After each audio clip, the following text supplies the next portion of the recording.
Hi guys, in this video I'm going to show you how to fix NVIDIA FPS drop and performance issues. The first thing I want you to do is come here and click on search and just type in NVIDIA control panel, and then I want you to open this up.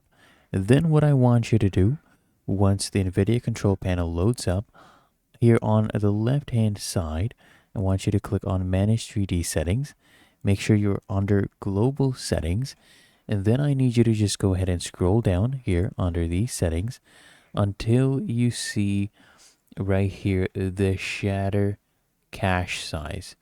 So if we scroll down here, we see our shader cache size.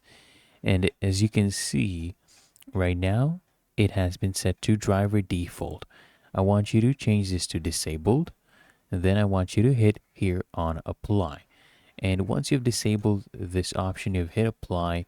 Then what you do is you go to your start menu and now you search up NVIDIA, okay? And I want you to open up the NVIDIA app. So here I have the app open. Come here on the left hand panel, click on drivers, and then you come here and install the driver that you need. So for example, if you need the recommended drivers, go ahead and install that. If you would like more of the conservative drivers, right, install those as well. And once you have those installed, what you need to do is you need to go ahead and click here, okay, on the search menu, and then just type in disk cleanup. Go ahead and search that up, and then I want you to open this. Now what I need you to do is once this has been done calculating, right, you'll see files to delete.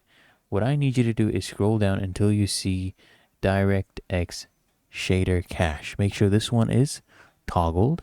Click here on OK, and then where it says, are you sure you want to permanently delete these files? Click here on delete files. Then what you need to do is you need to go ahead and go back to the NVIDIA control panel, right? Go back to manage 3D settings. Under global settings, go to shader cache size, and I want you to change this now to driver default. Okay, go ahead and apply your changes, and then I want you to restart your PC. So you just come here, right click on this, go ahead and where you see shutdown or sign out, click on shutdown, and then turn your PC on. You can just restart it right there as well.